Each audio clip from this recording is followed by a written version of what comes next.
What's next? Sometimes you have to learn to listen to yourself and after the fact analyze what you said, and sometimes the advice you give to others is actually meant for you. I have a friend who's very liberal, very strong Biden supporter, and he's very frustrated with the Trump supporters to the point where he believes that they are evil.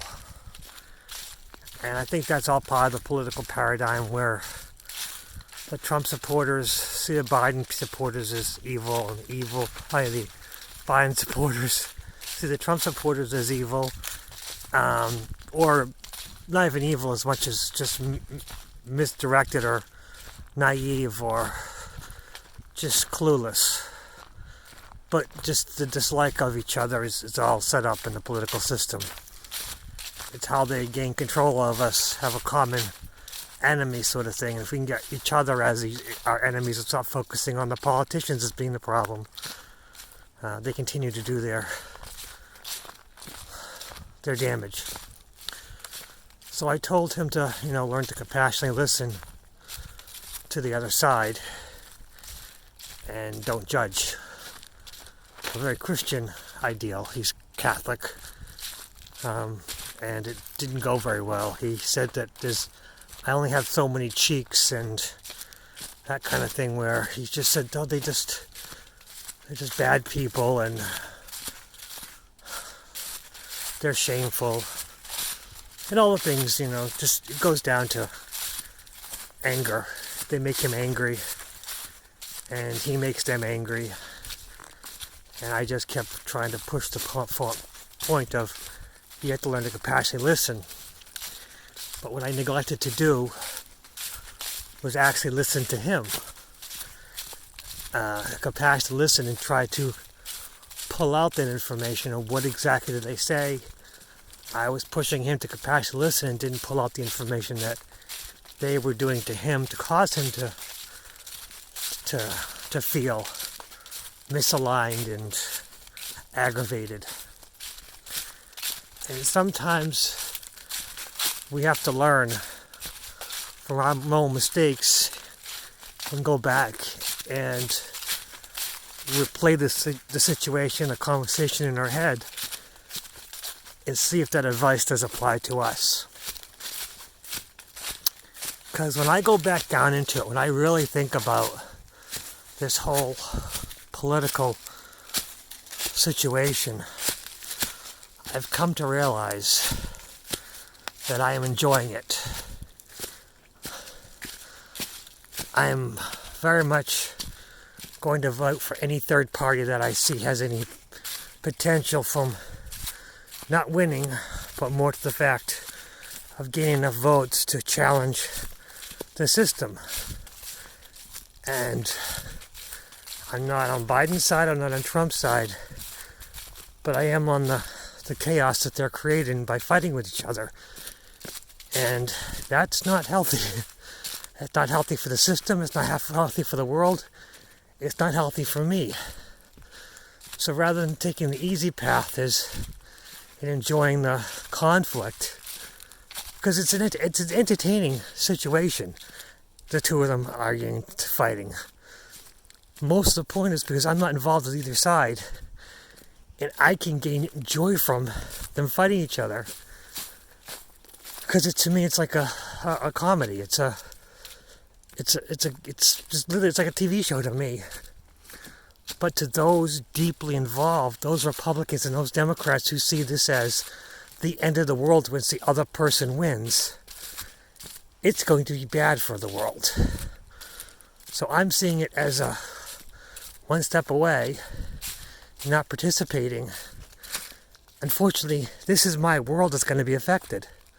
So I need to figure out a way of listening and trying to pull that information out of these people who are afraid of the future once the other side wins, because at some point, somewhere around 50% of the people are going to be upset. And it's not going to be a good thing for this world. that these two are fighting. And I only have, 10, 11 days, and I can't fix the world. But I can try to bring an understanding out there, and hopefully we can have a world where both sides can coexist. Where the hate is not going to continue to feed off of us. Because that's what it's doing. There is an entity that feeds off hate, and it's really, really fat with the hate that we're showing towards each other. It doesn't care which side wins. And it's out there, and it's feeding off all of us. And I didn't realize that because I was hanging out with my friend and having fun, but I was feeling anxiety, tense. And I knew something was pushing this fear in me. And I haven't had fear in a long time because pretty much everyone I deal with are pretty apolitical or mildly political. They're more focused on the questions. They don't really care what the presidential debate. They don't care what happens at the end of the world. I mean, at the end of the day, end of the world. I'm saying, but they just want to focus on at-home stuff. And those people, it's a typical political stuff. Questions, either side, trying to understand, looking at the facts, looking at the manipulation, no big deal. But this presidential stuff is just pure anger and hatred and fear. And there's a lot of people who don't want to play into that fear. So they're just kind of like, I'll vote, doesn't really matter.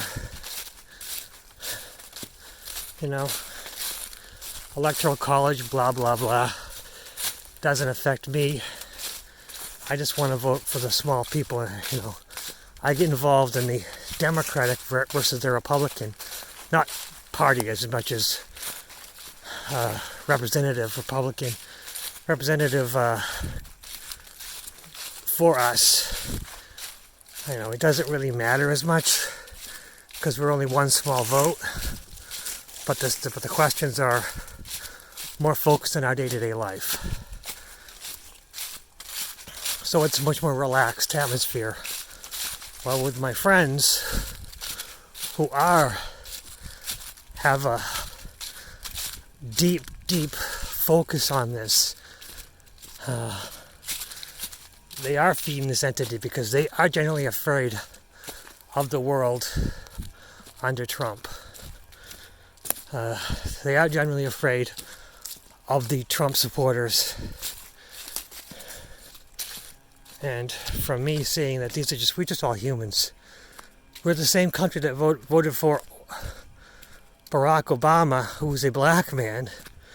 So, but they see that people who vote for Trump are racist, and they also see that, no matter what, the presidential election is going to be manipulated. So they're all ready to fight. Both sides are ready to fight. All the keys, all the puzzle pieces are put in place to cause more strife and more aggravation and more fear. So election day is probably not going to be on election day. It's probably the results will probably take days, if not weeks, to tie up on the presidential side. By the end of the day, each state will have their questions done, probably, and the representatives in Congress done. But the presidential stuff is ideas are to divide the country with no care which side wins, just as long as we're divided and fighting with each other and showing fear, it's going to feed off of us. So that means we have to focus on trying to bring as much compassion and understanding into the world as much as possible, and maybe shift into our timeline where us people who are not involved in the hate and aggravation can move towards a timeline parallel to this one, which is much more positive. But those are my ideas, because I really do know I can manifest amazing things into my life. And when I'm not frustrated, not having fear, and not aggravated, I do bring a lot of positive things into my life. And, a lot of people in my life do share my compassion, in order to listen on both sides. And you don't need to agree with everybody, but you do have to have an open communication, an open conversation.